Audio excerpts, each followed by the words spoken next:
Sugeng enjing lur isih bareng Drone Explore. Esuk iki ayo dolan ning langit Desa Njlubang. Desa Njlubang kuwi melu Kecamatan Pringkuku. Ya, izin melu Kabupaten Pacitan. Ya, srengenge lagi munggah alon-alon madangi bukit lan wit-witan sing isih ketutupan embun. Tuh delon wae ayem tenan nanti sawang kok kene iki.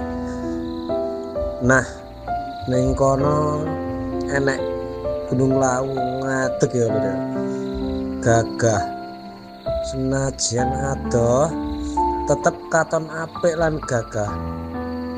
Tenang wae, sing adoh kuwi mung Gunung Lawu.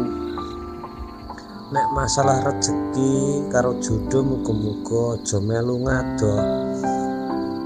Ijo royo-royo alame gawe mripat seger lan pikirane dadi luwih tentrem.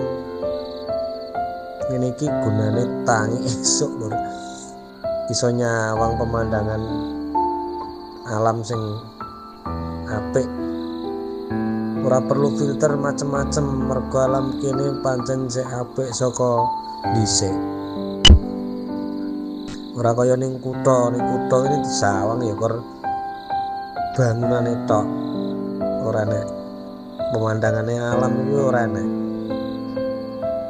Ane kadang aku mikir urip kuwi penak ning desa. Apa-apa iso nyawang gratisan alam. Matur suwun wis melu mabur bareng Drone Explore ya lur channelku. Nek seneng karo pemandangane iki aja lali dipirsani nganti rampung. Muga-muga ketemu meneh ning perjalanan sak lanjute. Salam mabur, salam nguri-uri keindahan alam Indonesia. Dongane wae iso ngeksplor kabeh pemandangan alam sak piturute. Amin. Wis ngono ae lur. Sesuk meneh ya.